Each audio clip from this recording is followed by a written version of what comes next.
America और Iran के बीच हाल ही में हुए शांति समझौते के बाद पश्चिम एशिया की राजनीति में नया मोड़ आ गया है।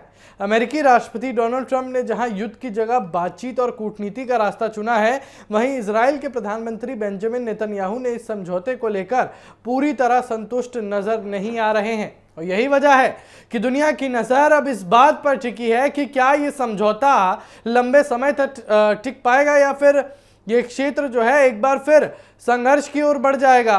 दरअसल अमेरिका और ईरान के बीच हुए समझौते के तहत दोनों देशों ने 60 दिनों तक बातचीत जारी रखने और विवादित मुद्दों का शांतिपूर्ण समाधान खोजने पर सहमति जताई है।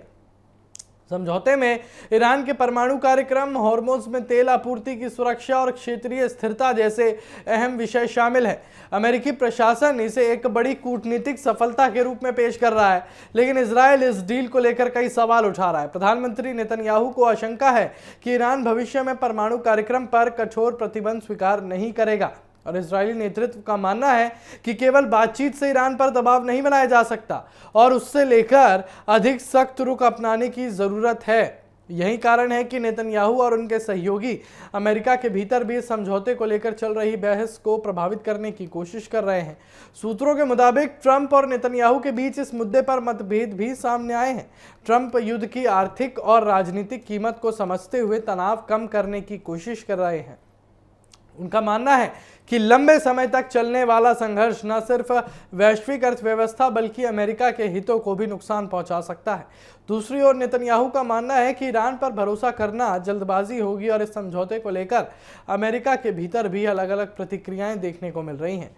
कुछ रिपब्लिकन नेताओं ने आरोप लगाया है कि ये डील ईरान के ज़रूरत से ज़्यादा रियायतें दे रही हैं। वहीं ट्रंप प्रशासन कह रहा है कि समझौते का मकसद युद्ध को रोकना और भविष्य के लिए स्थायी समाधान तैयार करना है।